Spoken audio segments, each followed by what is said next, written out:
Am I the a-hole for deciding to live with my dad full-time because I don't want to help with a bunch of kids at my mom's house? My parents got divorced when my older sister died 8 years ago. I, 16M, struggled with it because one day my sister was gone, and then so was my family. Mom moved out, and she and my dad fought. Mom wanted me with her. Dad felt I should spend time with both. When they went to court, my parents were given the same custody time with me, and I've always had a week with each of them at a time. 5 years ago, my mom remarried. Tom's the guy she married, and Tom had 2 kids under 4 when they met. Him and my mom had 2 more kids together. It was pretty chaotic, and my mom and Tom pushed for me to be a helper with the kids and to choose to be their big brother. Mom told me to take care of them, like my sister took care of me.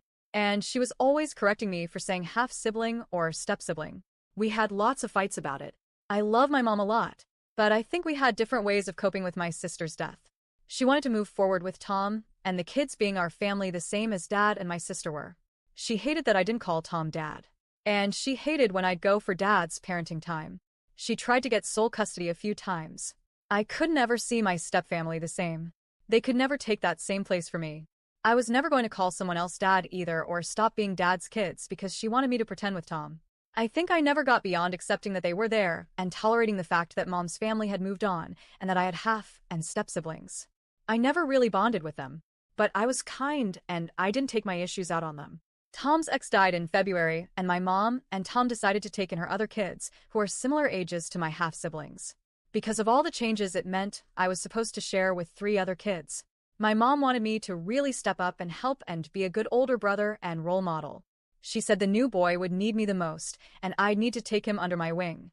My mom and Tom told me I'd need to help out with the kids more too. Like walk them to school, help with homework, walk them to after-school clubs, and stuff like that. I was also supposed to babysit because a babysitter would be out of their budget.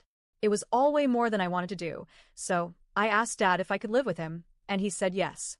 My dad's lawyer said it was fine because the court order already covered me getting to choose once I was 16, and how calls would be all that would be needed to not risk custody going to Mom if she fought it through the courts.